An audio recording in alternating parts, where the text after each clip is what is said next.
Que a graça e a paz da parte de Deus, nosso Pai, e de nosso Senhor e Salvador Jesus Cristo estejam com todos nós neste culto de domingo, culto vespertino, mas ainda feito de forma online, pois estamos nos colocando diante do Senhor para sabermos quando e como voltarmos. Seja bem-vindo, meu querido irmão, minha querida irmã, que está nos assistindo mais uma vez, possibilitando que nós continuemos a ser o corpo vivo de Cristo. Que esta noite seja uma noite abençoada e abençoadora para cada um de vocês que está nos assistindo e, na verdade, permitindo, não é? Sob a ação do Espírito Santo de Deus, que esse culto possa acontecer. Vamos passar então a direção agora ao irmão Fred, um dos nossos vice-presidentes e que está na direção então dos nossos trabalhos.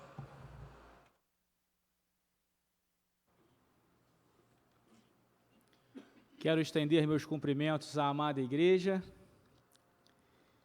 Quero cumprimentar todos os irmãos e irmãs que prestam conosco esse culto em ação de graças pelos 44 anos de ministério pastoral do nosso amado pastor Valdemir.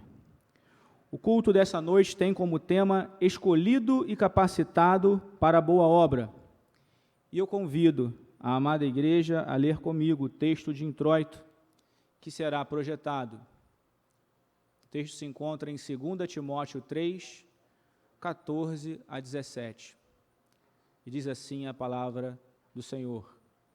Quanto a você, porém, permaneça nas coisas que aprendeu e das quais tem convicção, pois você sabe de quem o aprendeu. Porque desde criança você conhece as sagradas letras, que são capazes de torná-lo sábio para a salvação mediante a fé em Cristo Jesus. Toda a Escritura é inspirada por Deus e útil para o ensino, para a repreensão, para a correção e para a instrução na justiça, para que o homem de Deus seja apto e plenamente preparado para toda boa obra. Hino de número 14 do Inário para o culto cristão ao Deus de Abraão louvai. Disse Deus a Moisés, eu sou o que sou. Êxodo 3, 14.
Continuemos a louvar a Deus com os nossos irmãos, que nos conduzirão os louvores a Ele.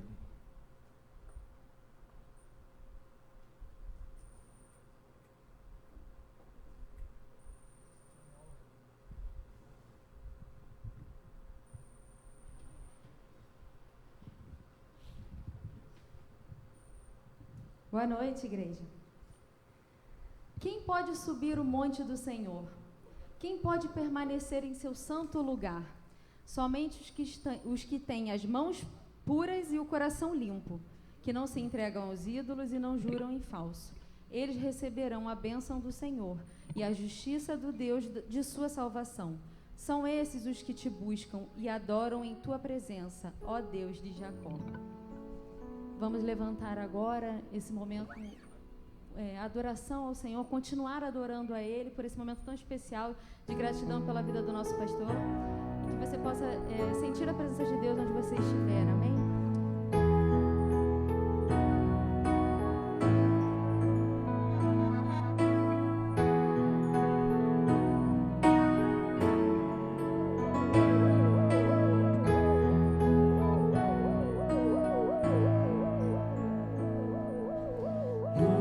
Das nações que dissipa as trevas, abres meus olhos pra ver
adorar-te, vim para prostrar-me, vim para dizer-te, és meu Deus, totalmente amável, totalmente digno, és maravilhoso para mim. Vim para adorar-te, vim para prostrar-me, vim para dizer-te, és meu Deus, totalmente amável, totalmente digno, és maravilhoso para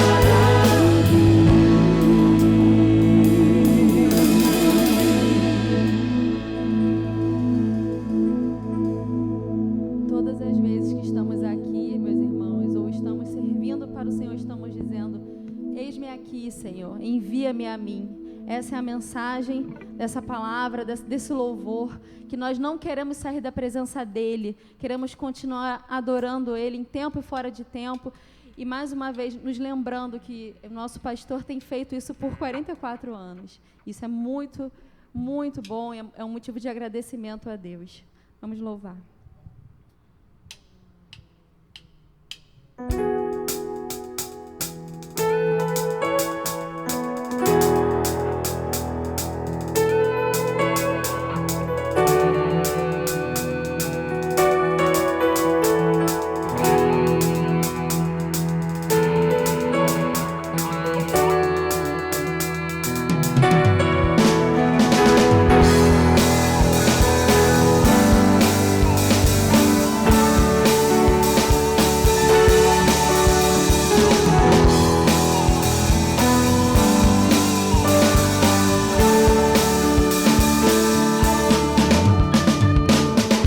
Toda a terra está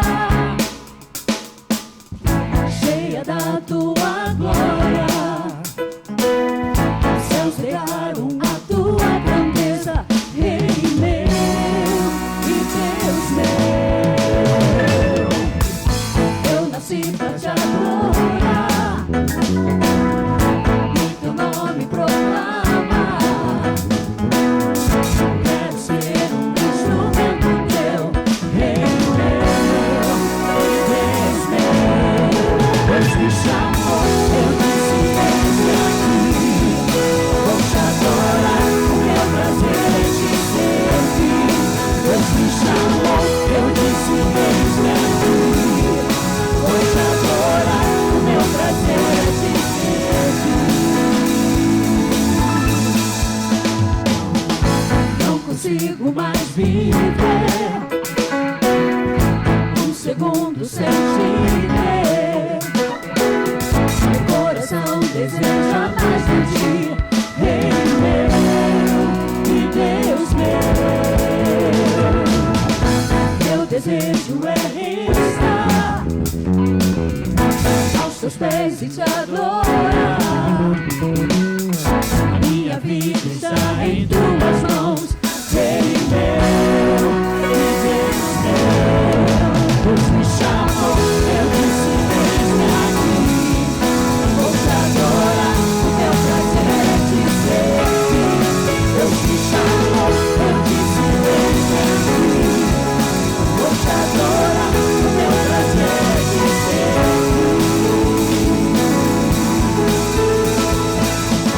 Tua vontade é o teu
bem-aventurado.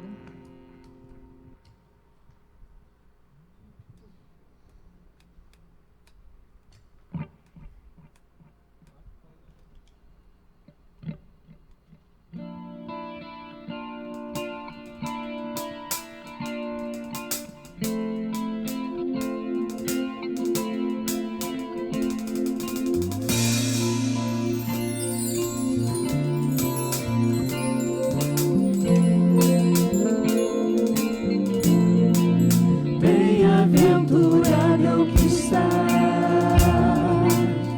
firmado em tua casa, aqueles que te louvam, esse coração está no nosso Deus.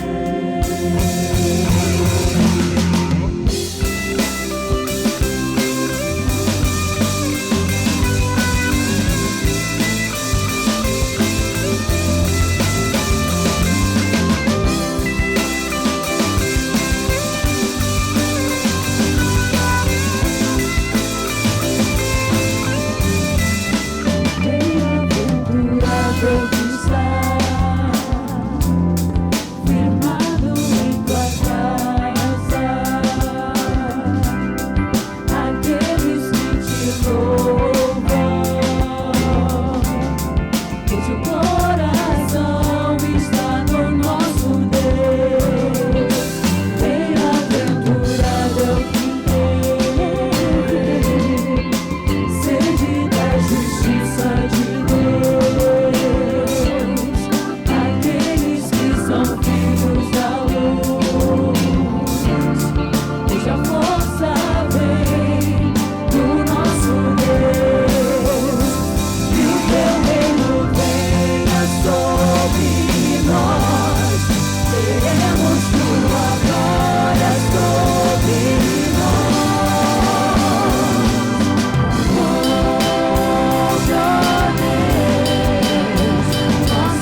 Senhor Deus, receba, Pai, o nosso louvor, receba toda a nossa adoração.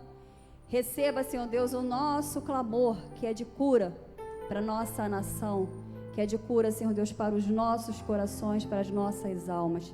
Nós oramos, Senhor Deus, por tua igreja, Senhor Deus, neste local aqui, a Igreja Batista do Parque São Basílio. Senhor Deus, toma, Senhor Deus, a tua igreja nas tuas mãos. Nós te clamamos e pedimos no nome de Jesus. Amém.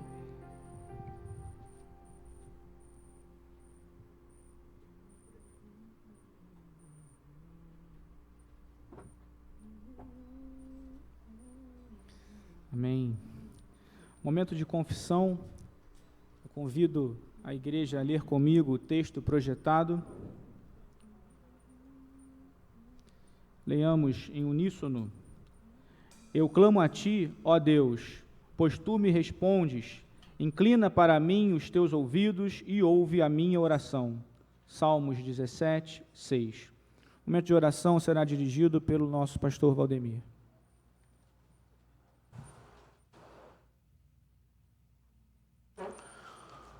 Senhor, tem misericórdia do teu povo aqui em Parque São Basílio.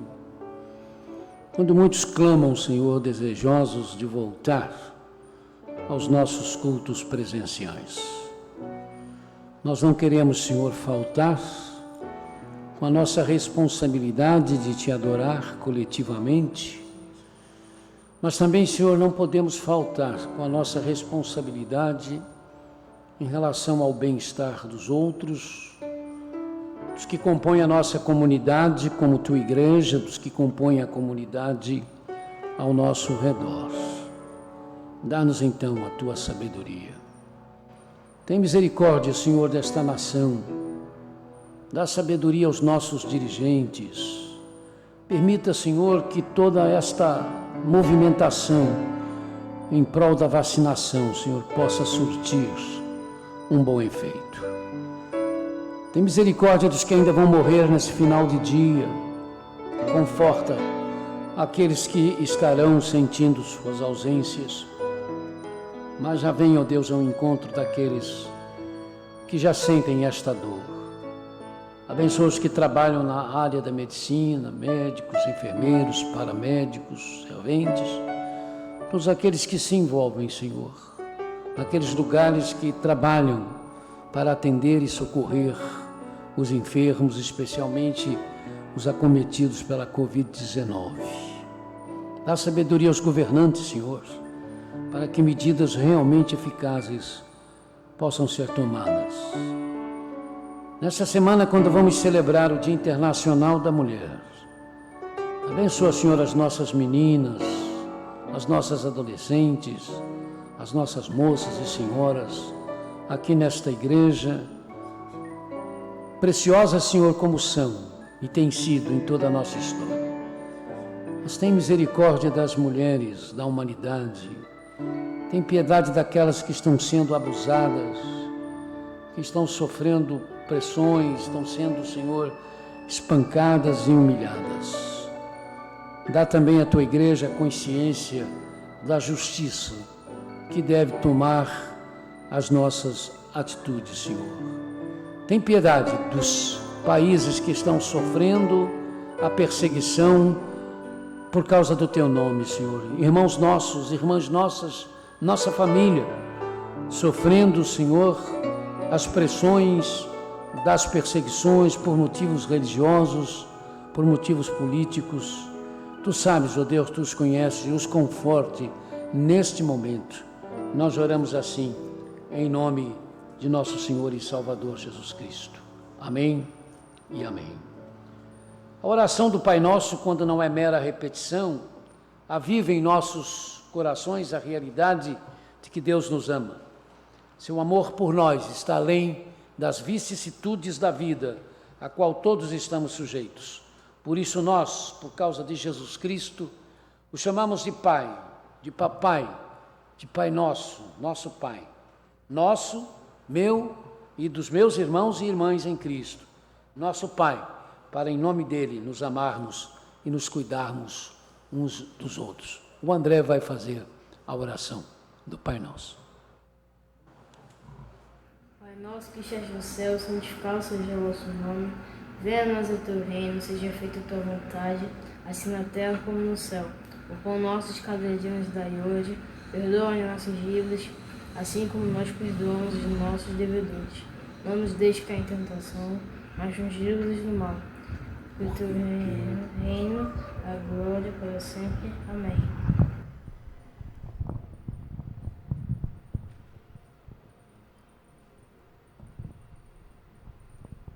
Deus te abençoe, André, abençoe sua família também. Convido a igreja para refletirmos sobre essa letra. Uma versão ocasional, não foi, pastor? Pastor Valdemir. Vamos refletir juntos, irmãos, sobre a futura escuridão. Hoje pela manhã, nosso irmão Tiago, pastor Tiago, falou sobre escolhas. E essa música, ela vai traçar também algo sobre escolha.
a Jesus,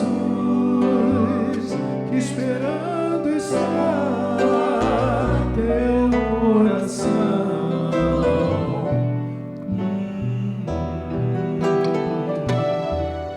Levanta e venha Ele dar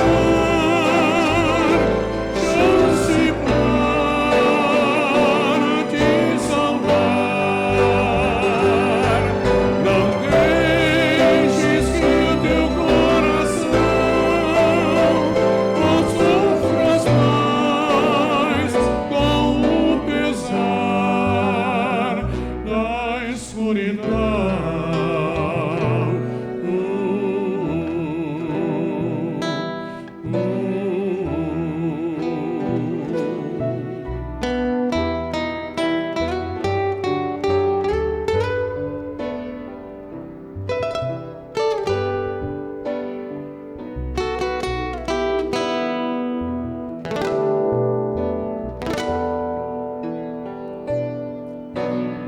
E viver a vida aqui sem Deus, pra chorar e sofrer sem salvação.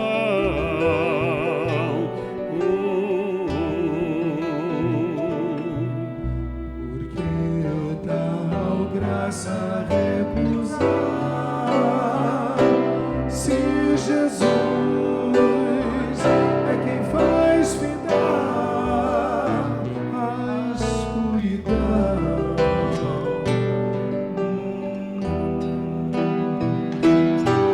Levanta e venha Ele dar chance para te salvar.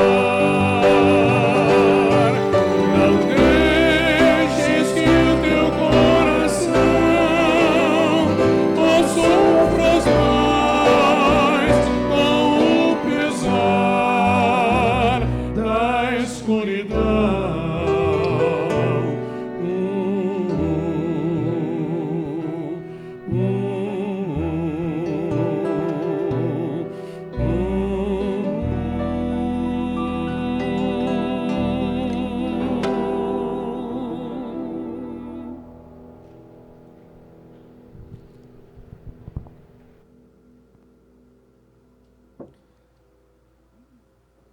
Proclamação e edificação.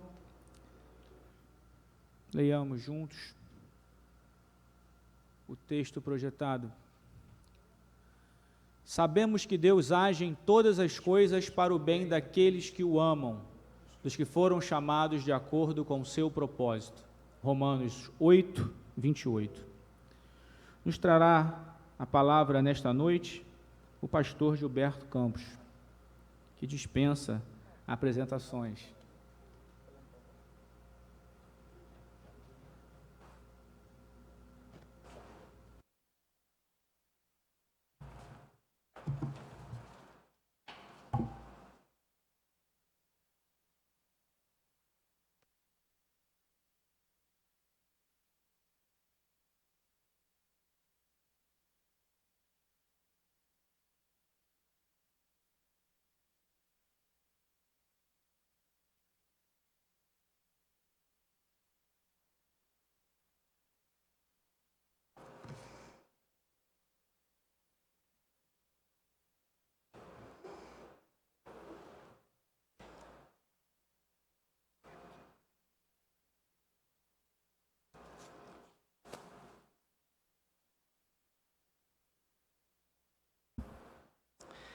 Confesso que deu vontade de pregar um sermão evangelístico agora, pastor, depois dessa música.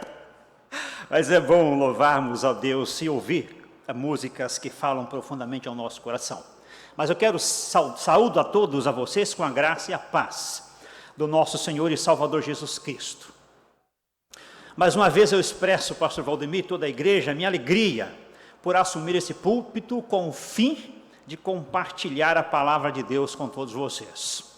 Hoje a alegria é dobrada, é muito maior, pelo privilégio e responsabilidade de compartilhar a palavra de Deus neste culto, em que celebramos 44 anos de ministério do pastor Valdemir Alves da Silva. E por que não dizer a sua esposa, irmã Eleni.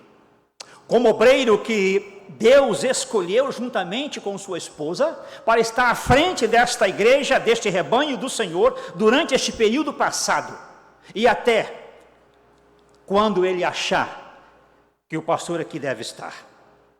Eu convido os irmãos a lermos a palavra de Deus no texto que Deus me deu para falar nesta noite, que está a carta que Paulo escreve a Tito, capítulo 1, versos de 4 a 9.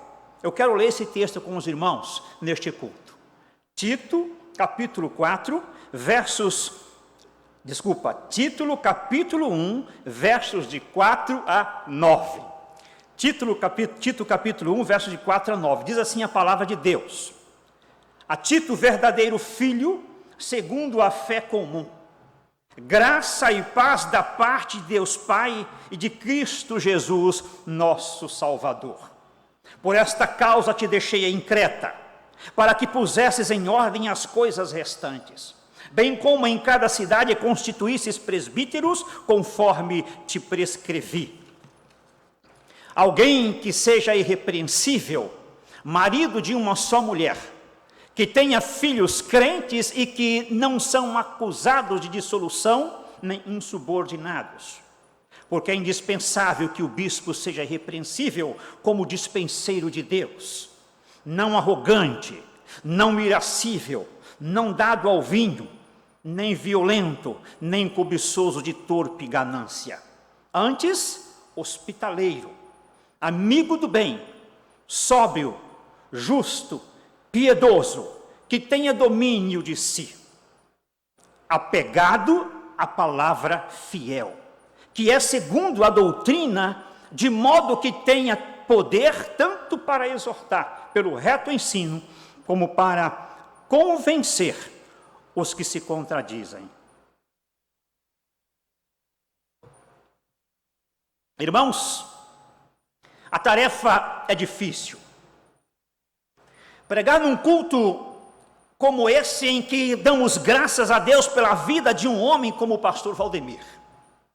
Pastor Valdemir, eu o respeito profundamente como homem de Deus, como homem que Deus colocou à frente desta igreja, e o pastor sabe disso.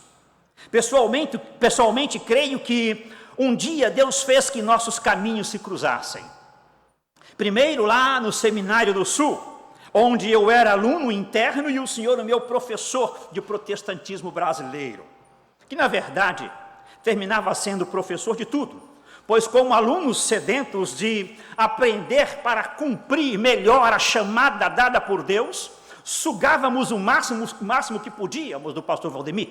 E ali sempre tínhamos um servo, sempre preparado e disposto a conversar conosco, mesmo que isso tomasse o tempo da aula. O importante é que aquelas aulas, eu diria, pastor, os extras das aulas, sempre nos deixavam desafiados a fazer o melhor e também desejosos de começar logo o ministério e entrar em campo para cumprir aquilo para o qual Deus havia nos chamados e do que nos levar até o seminário.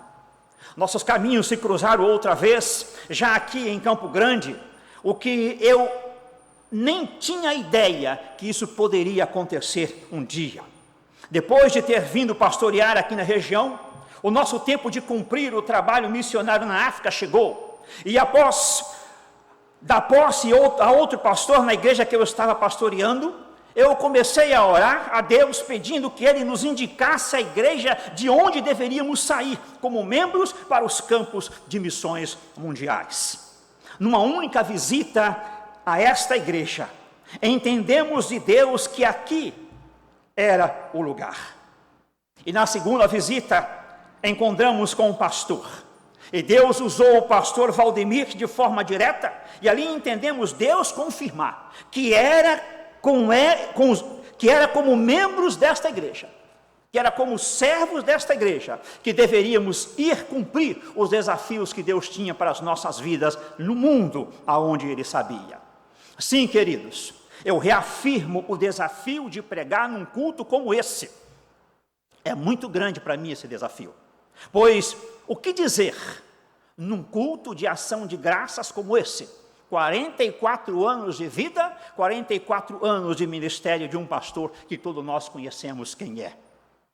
O que vale é o fato de que, como igreja do Senhor Jesus Cristo, nós somos cristocêntricos. Isso significa que, quando pregamos, seja em qual for a reunião, nós temos o compromisso de olhar e pregar a palavra de Deus, e dela tirar lições para as nossas vidas, pois ela sim, a palavra de Deus, é apta para nos ensinar e corrigir no que for necessário nas nossas vidas. Assim, queridos irmãos, pastor Valdemir, fico mais à vontade.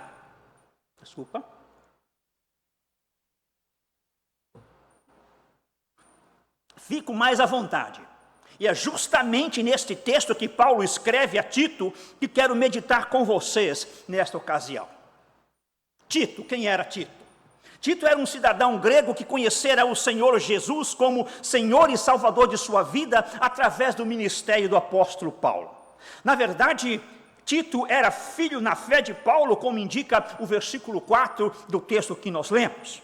Mas Tito passou a ser um companheiro nas missões que Paulo realizava, e segundo os textos, ele foi junto com Paulo para o concílio de Jerusalém, quando os apóstolos se reuniram para definir se as pessoas que estavam recebendo a Jesus como Senhor e Salvador das suas vidas, e que não vinham de um background judeu, se elas deveriam se circuncidar, como alguns defendiam e outros não. Na verdade, a decisão foi que esses novos irmãos e todos os demais advindos de outros povos não precisariam seguir as tradições judias, a circuncisão em específico. E Tito estava ali, junto com Paulo, prestando atenção em tudo que estava acontecendo.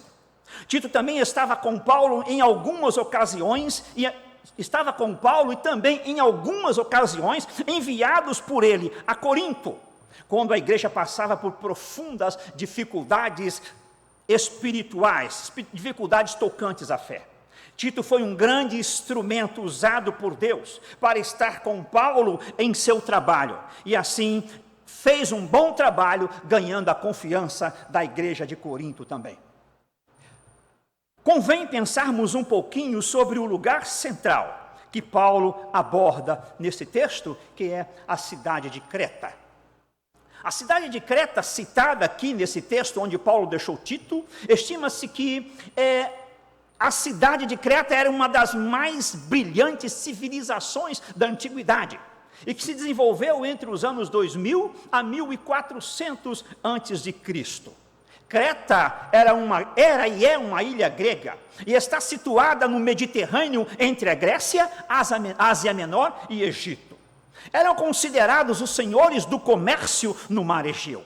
Eles desenvolveram uma proeminente expansão marítima, tendo contato com diversas civilizações desenvolvidas naquele contexto, o que os levou a construir também uma grande civilização.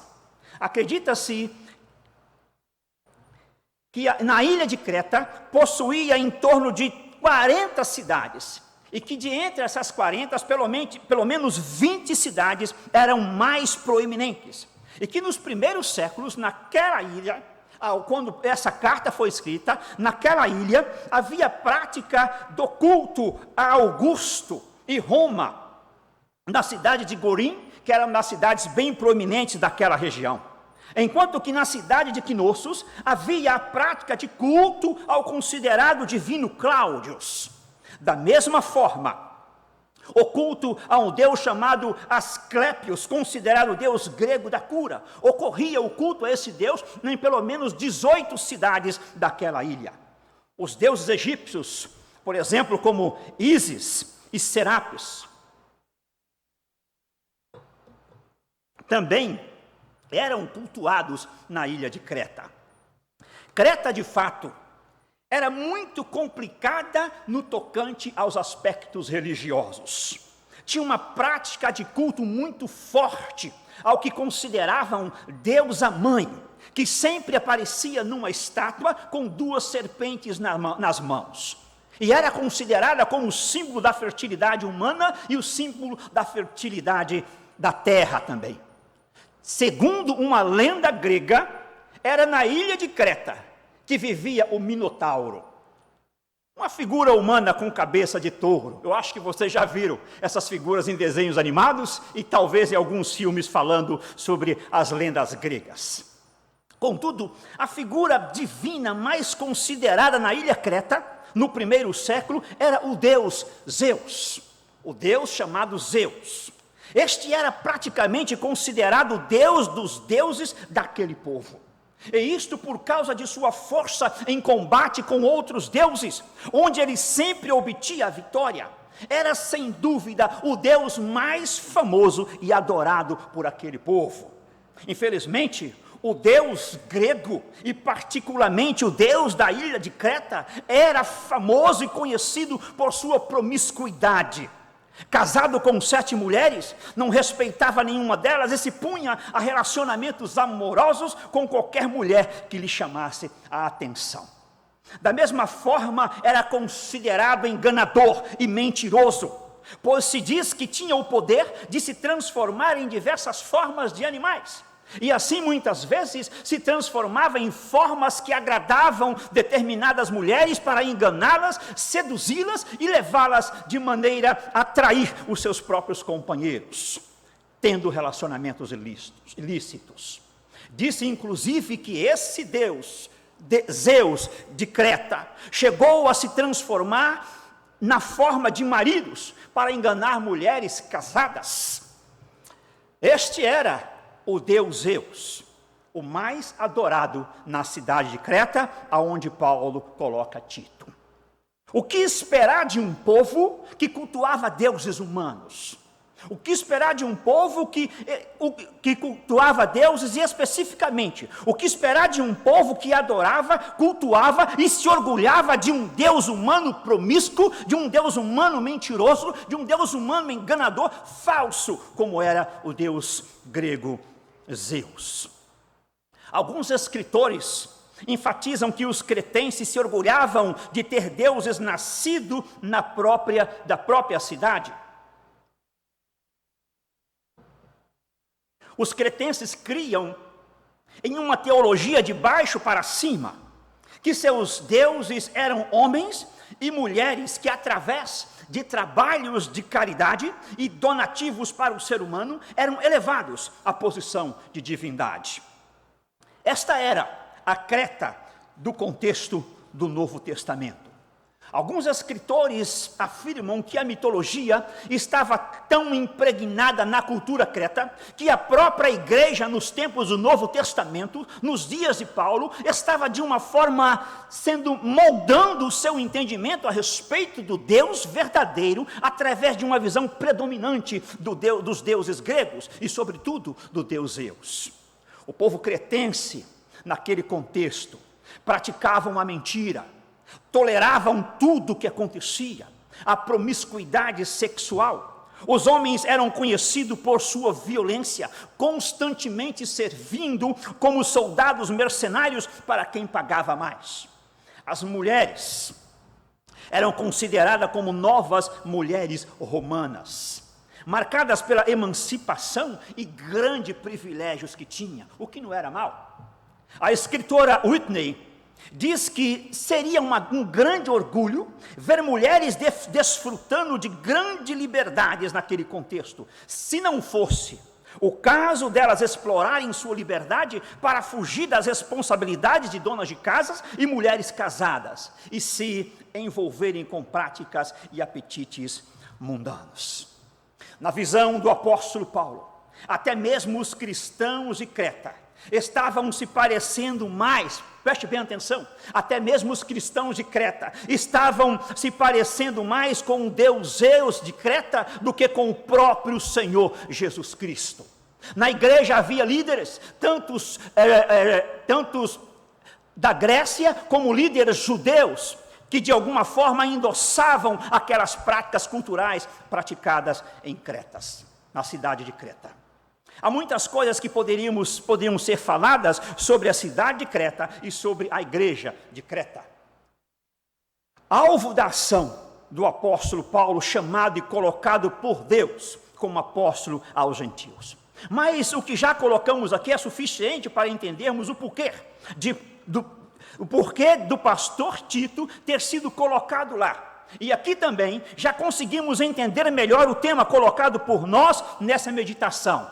Pastor, um homem de Deus. Sim, é sobre esse tema que nós estamos falando nesta noite. Pastor, um homem de Deus. E a primeira lição que nós quero ver com vocês então 3 lições nesse texto, que apontam para esse tema. Pastor, um homem de Deus. E a primeira lição então que eu quero ver com vocês aqui, o homem de Deus, ou seja, o pastor, como homem de Deus, é escolhido e colocado por Deus. O pastor, como homem de Deus, ele é escolhido e colocado por Deus. Isto fica bem claro, irmãos, neste texto, quando o apóstolo se refere a Tito, nos versos 4 e 5, e diz: a Tito, verdadeiro filho, segundo a fé comum, graça e paz da parte de Deus Pai e de Cristo Jesus, nosso Salvador. Por esta causa te deixei em Creta. E ele continua falando muitas coisas. Fica claro nas colocações de Paulo que Tito foi alguém escolhido de forma específica e colocado para pastorear a igreja de Creta. Isso não foi uma escolha de Tito, mas de Deus através do apóstolo Paulo. O versículo 4 dá a entender que Tito já era um homem envolvido com o ministério juntamente com Paulo. E na introdução que nós terminamos de fazer dessa meditação, já falei sobre o envolvimento de Tito com o ministério missionário e de pastoreio desenvolvido pelo apóstolo Paulo, a mando de Deus. Irmãos, mesmo que Tito quisesse por conta própria, não seria possível, pois o pastor precisa ser alguém que Deus escolhe e coloca para o representar diante do seu povo e de todo o povo que está em volta. No caso de Creta, a situação estava difícil. O povo de Deus se envolvendo com práticas pagãs. A comunidade em geral olhava para a igreja e não via diferença entre a maneira deles agirem e a maneira como a igreja agia. Era a mesma coisa. Então Deus, através de Paulo, escolhe Tito e o coloca como uma mensagem específica para aquele povo. No livro do profeta Jeremias, nos 3 primeiros capítulos, nós vemos o povo de Deus passando por dificuldades. E o texto diz que o povo de Deus havia se afastado dos caminhos de Deus.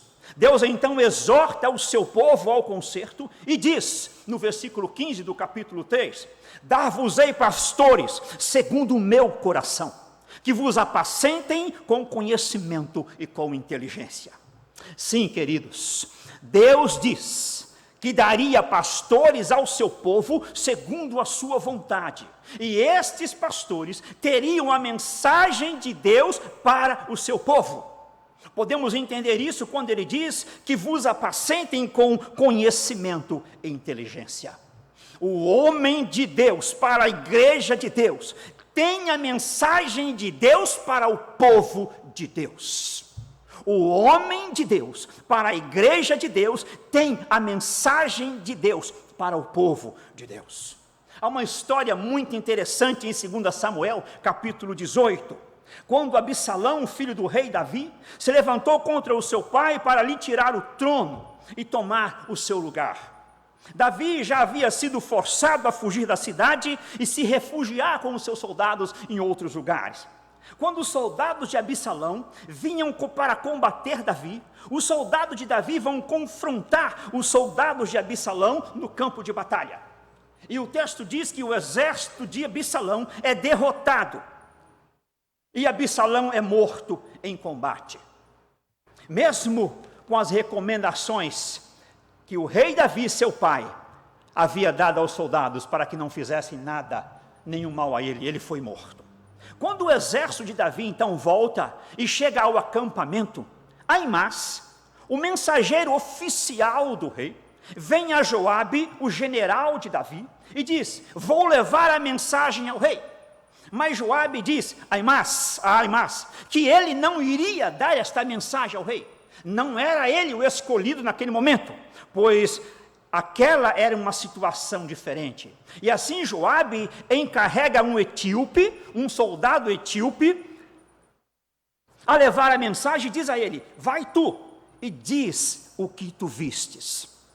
Ao sair o etíope a caminho, Aimás, o mensageiro, insistiu em ir também. E mesmo com as objeções do general, ele foi. Ele usou outro caminho e conseguiu ultrapassar o etíope que ia levando a mensagem.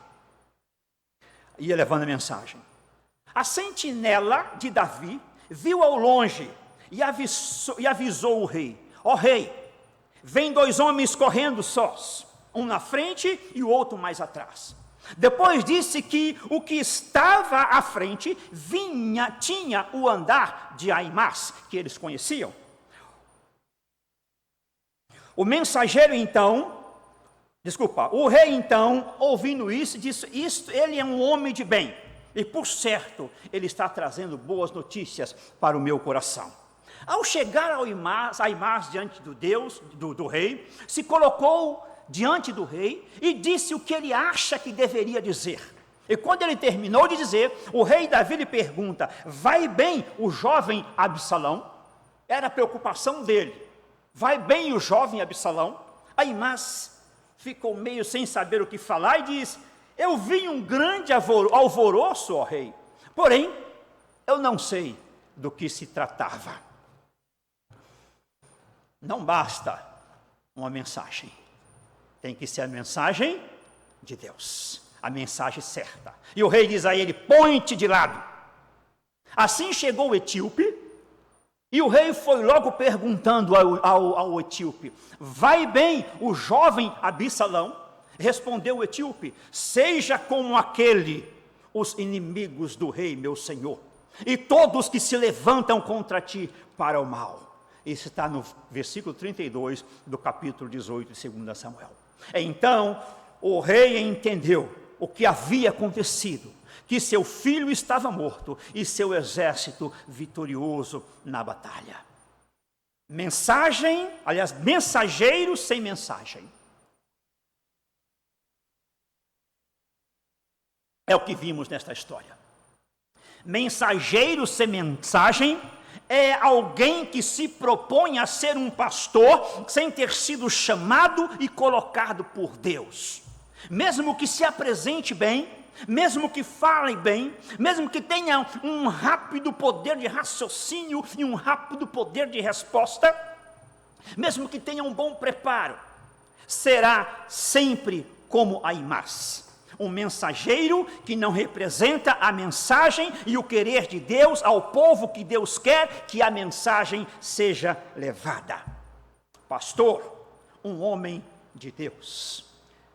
Tito, verdadeiro filho, por esta causa te deixei em Creta, versículos 4 e 5. Parafraseando este texto, nós podemos ler: Valdemir, verdadeiro filho, segundo a fé comum, por esta causa te deixei em São Basílio. É claro que não eu, mas Deus. Sim, pastor Valdemir, vejo isso na sua vida, no seu ministério, e não tenho dúvidas de que esta igreja pensa da mesma coisa. Fazem 44 anos que o irmão foi escolhido e colocado por Deus nesta igreja para trazer a mensagem dele a este povo. E durante este tempo não tem faltado uma mensagem cristocêntrica, não tem faltado uma mensagem séria, uma mensagem de conforto, uma mensagem de exortação, uma mensagem doutrinária e mensagem evangelística também. Esta igreja cresceu em número durante este tempo, em vidas sérias e compromissadas com Deus, em estrutura física e muito mais. Como resultado da mensagem que Deus lhe deu há 44 anos atrás para comunicar a este povo. Muito obrigado, pastor, pela sua fidelidade. Outra lição que vejo neste texto, apontando para este tema, pastor, um homem de Deus, é que o homem de Deus, irmãos, é colocado para fazer as coisas de Deus. Eu vou repetir. Um homem de Deus é colocado para fazer as coisas de Deus. O texto diz: por esta causa te deixei em Creta, para que pusessem em ordem as coisas restantes, bem como, vem uma outra coisa, em cada cidade constituísses presbíteros conforme te prescrevi. Toda a igreja tem seus pontos fortes e fracos, suas facilidades, assim como suas complexidades. Isso não é diferente em São Basílio. No caso de Creta, a situação estava realmente preocupante a tal ponto que os cristãos cretenses estavam assimilando os valores mundanos. Em alguns casos, estavam mais parecidos com o deus grego Zeus do que com o próprio Jesus Cristo.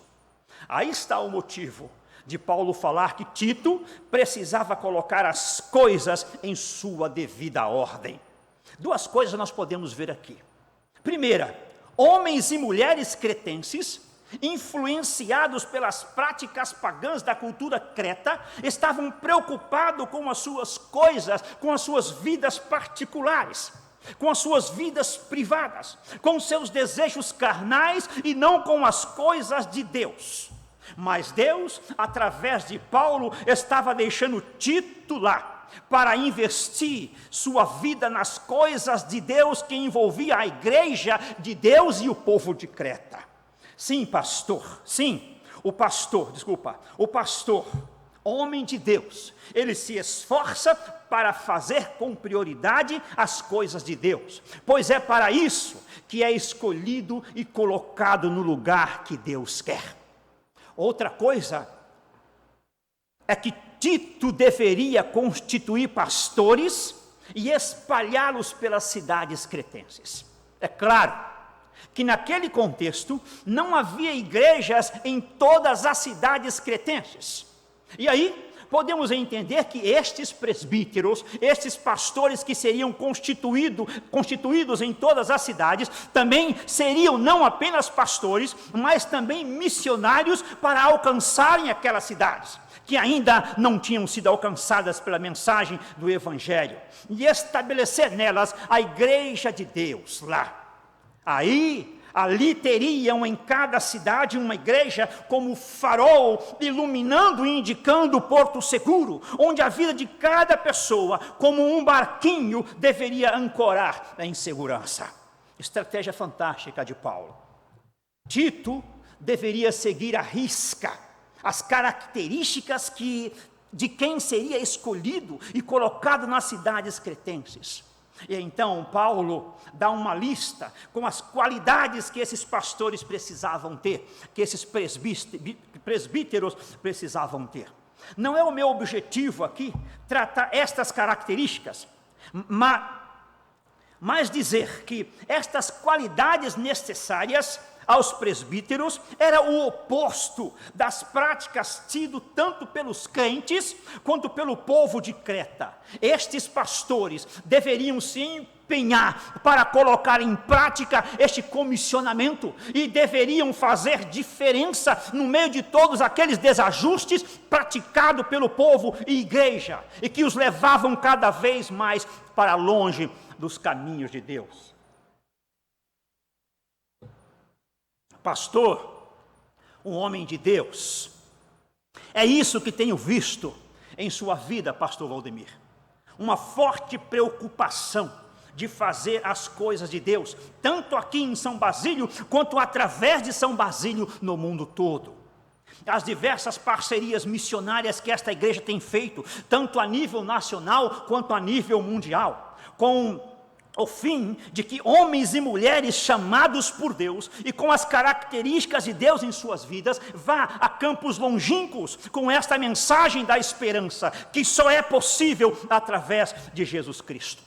Através de minha família, muitas pessoas em diversos lugares do mundo tiveram contato com o Evangelho e tiveram suas vidas transformadas pelo Senhor Jesus Cristo. Possivelmente uma ou outra está participando deste culto nesta hora em que eu prego.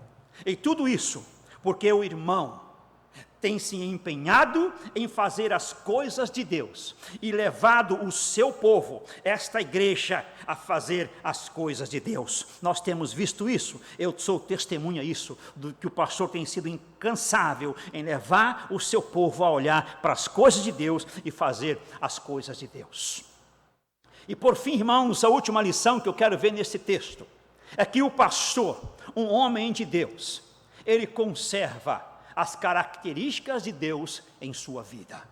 O pastor, o homem de Deus, ele conserva as características de Deus em sua vida. Na verdade, este é um culto de ação de graças, mas a mensagem pregada é para todos nós. E quando olhamos para a igreja de Creta, por exemplo, não é com o fim de criticá-la ou ao povo cretense em geral, mas com o fim de olharmos para nós mesmos e vermos se porventura muitas vezes não temos nos curvados diante de falsos deuses com práticas que muitas vezes nem percebemos.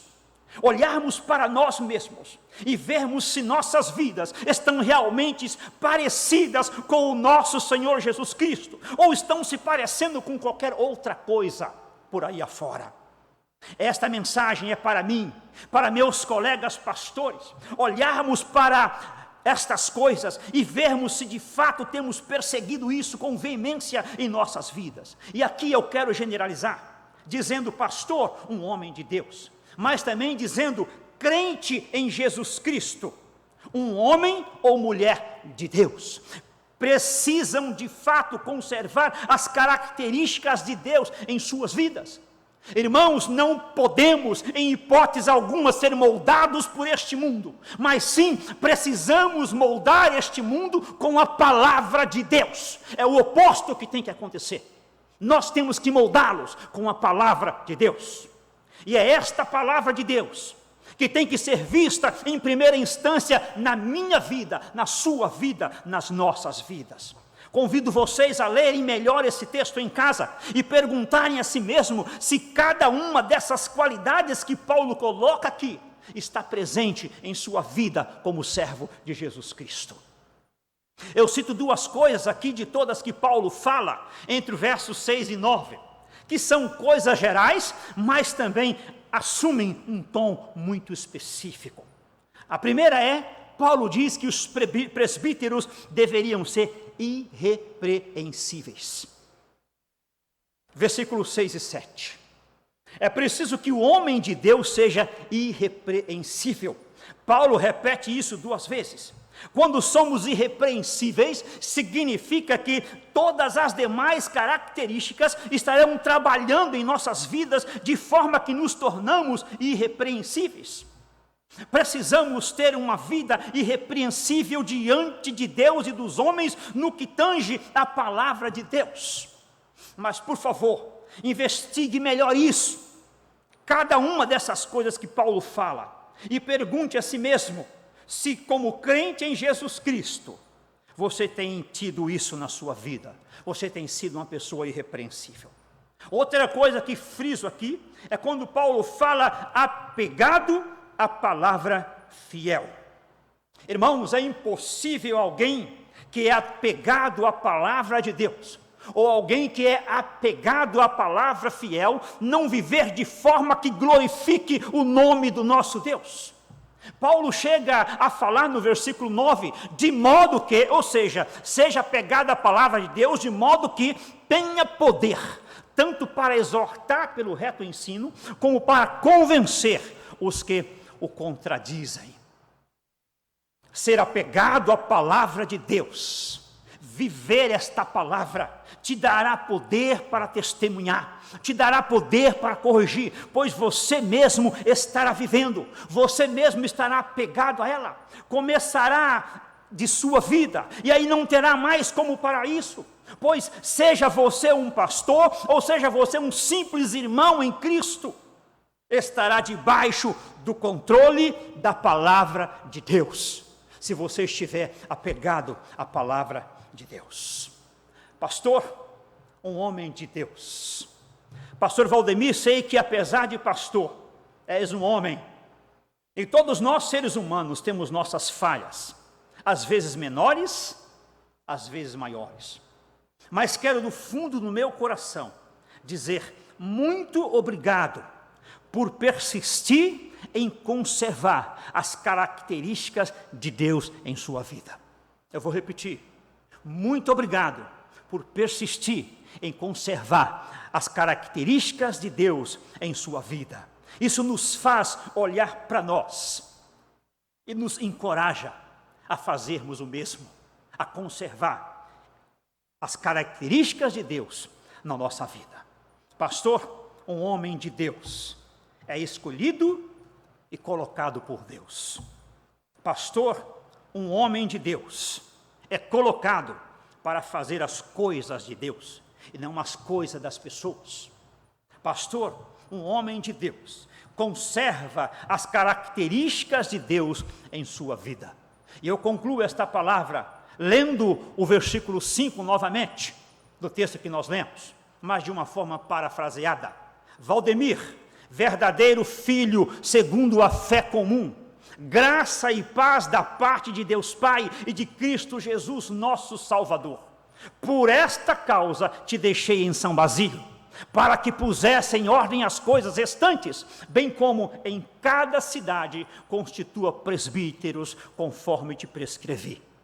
Esta é uma paráfrase da palavra de Deus e não da minha palavra.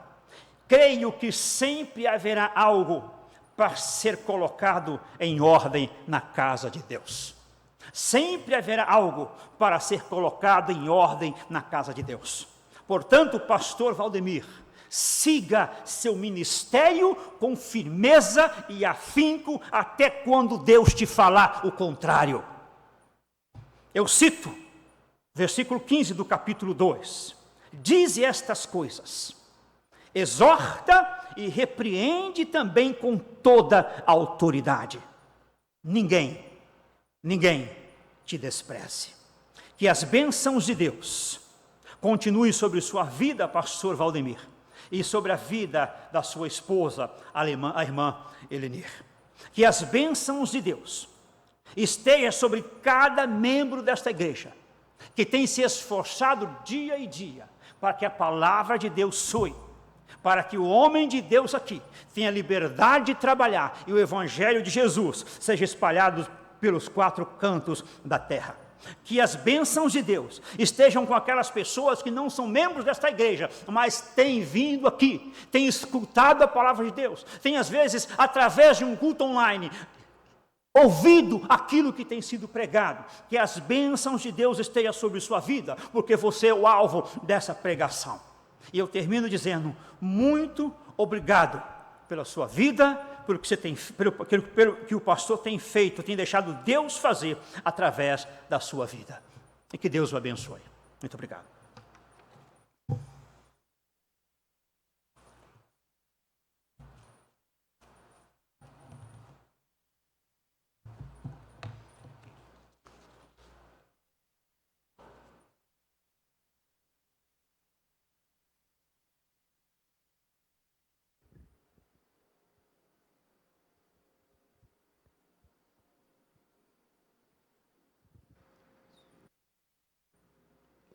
Salmos 50, 23, diz que aquele que me traz ofertas de gratidão está me honrando. E eu quero honrar o Senhor agora, agradecendo por tudo quanto Ele tem feito. Quero agradecer pela vida do nosso pastor, por seu ministério, por ser um exemplo para nós, por sua constância. A autora dessa música, Raquel Novaes, ela diz que essa é uma música muito fácil, muito simples, é fácil de aprender, de fato é, mas é uma música também cheia de significados. Então a minha oração é que nós estejamos unidos em gratidão.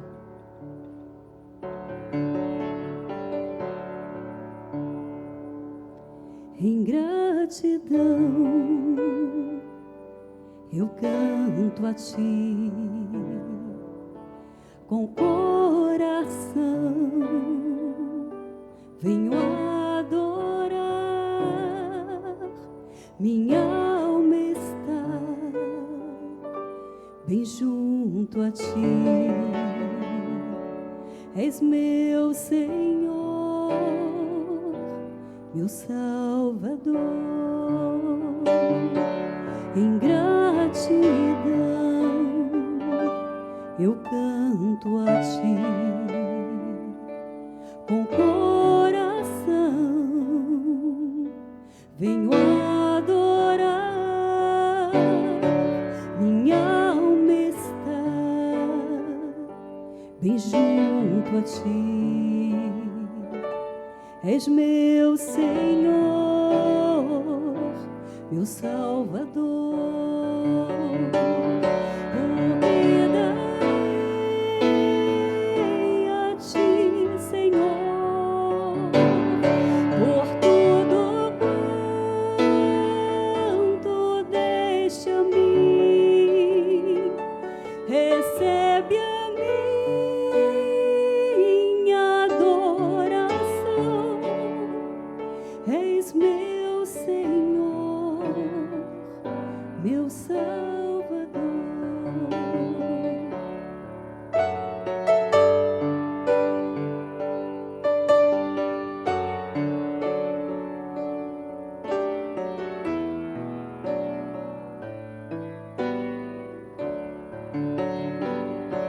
Em gratidão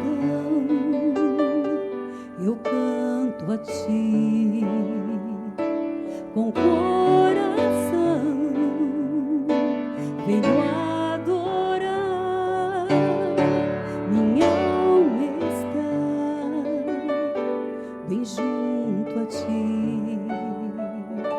És meu Senhor, meu Salvador. O que darei a Ti, Senhor, por tudo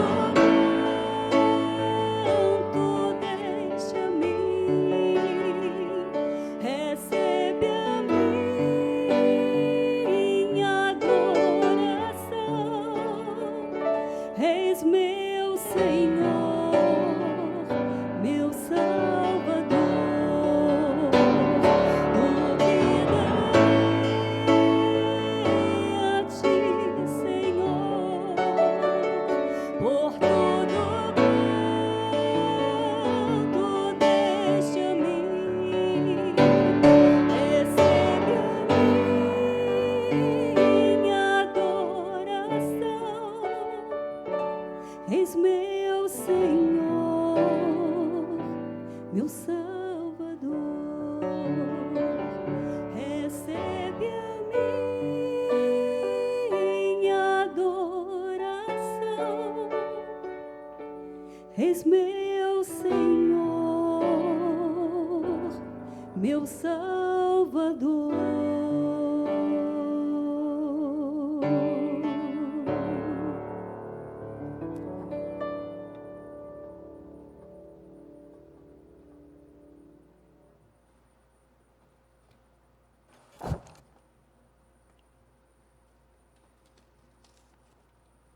Cíntia, Deus a abençoe pelo belo louvor trazido a nós.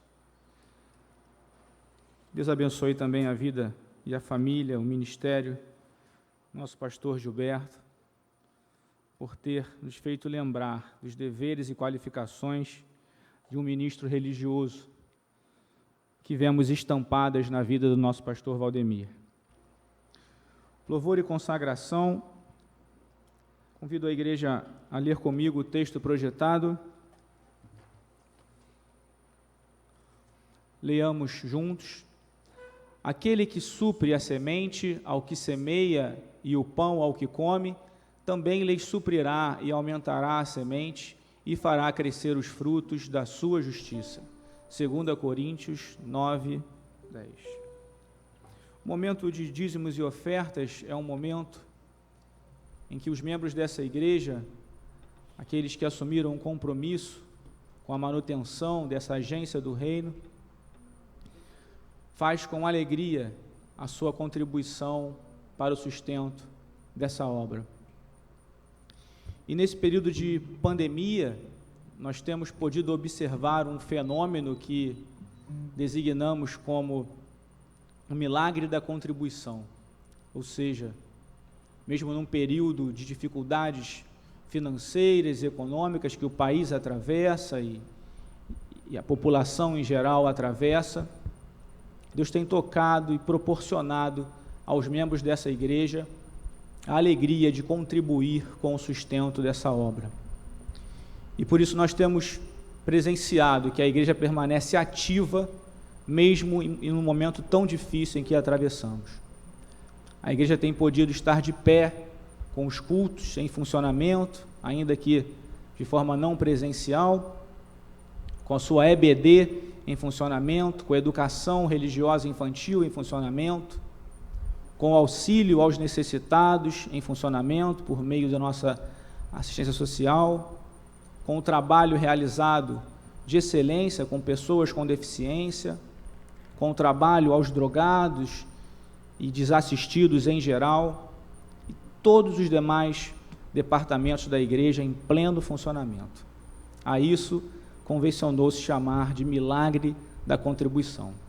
Que possamos continuar, então, contribuindo com a obra de Deus, sem falar dos missionários, como ressaltado na celebração da palavra, missionários expandidos, né, e o auxílio em parcerias nacionais e internacionais. Então, que continuemos com alegria a contribuir para essa obra.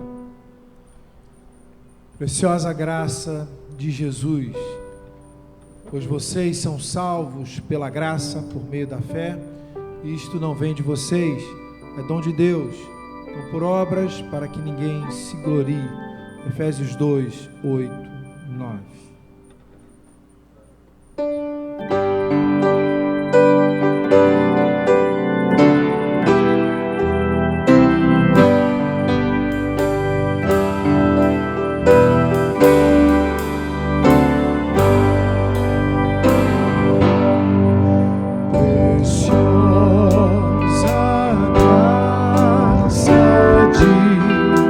Jesus, que um dia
Convido a igreja a orar comigo pelos dízimos e ofertas.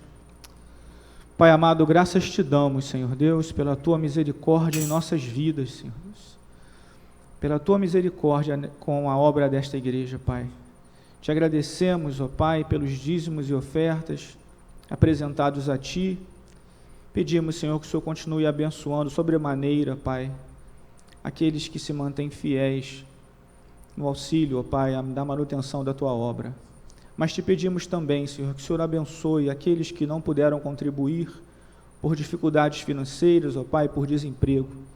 Que a Tua potente mão, Senhor Deus, esteja sobre eles e que o Senhor proveja na vida deles, ó Pai, uma solução para esse momento de dificuldade, Senhor Deus.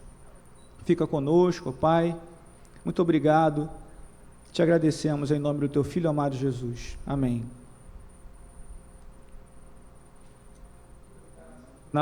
Declaração final. Leiamos o texto. Que o próprio Senhor Jesus Cristo e Deus nosso Pai, que nos amou e nos deu eterna consolação e boa esperança pela graça, dê ânimo aos seus corações e os fortaleça para fazerem sempre o bem, tanto em atos como em palavras. 2 Tessalonicenses 2, 16, 17. Primeiramente, irmãos, o meu profundo agradecimento a Deus por esses 44 anos de pastorado, não só como pastor, mas pastor apenas, né, desta igreja.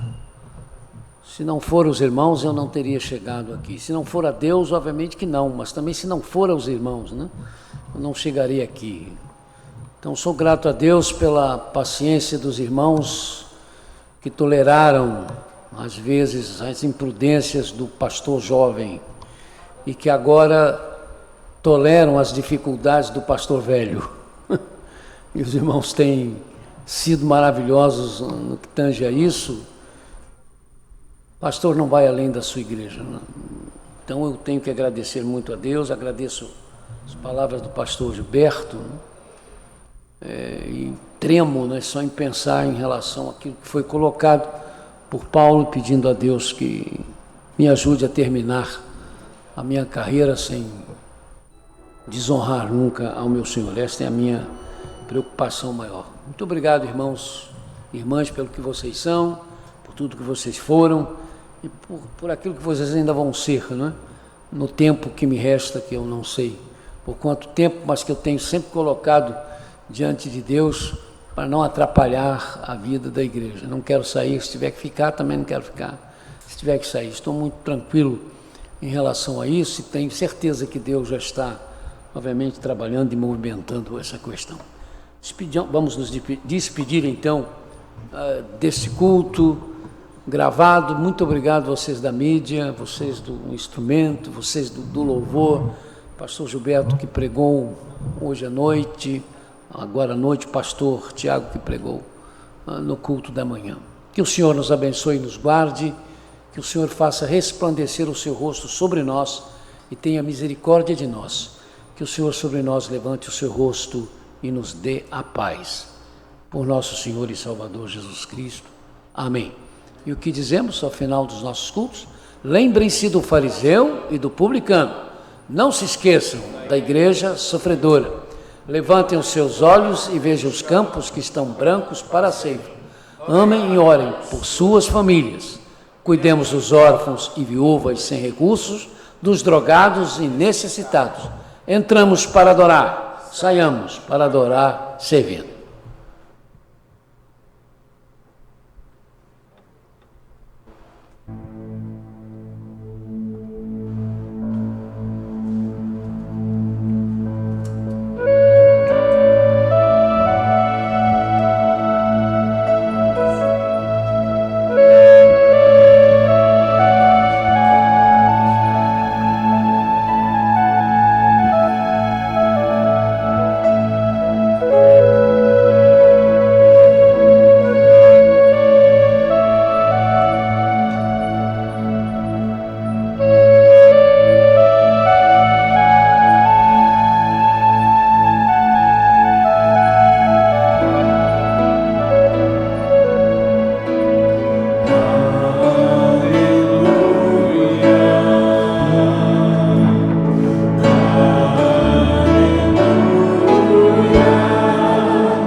Senhor.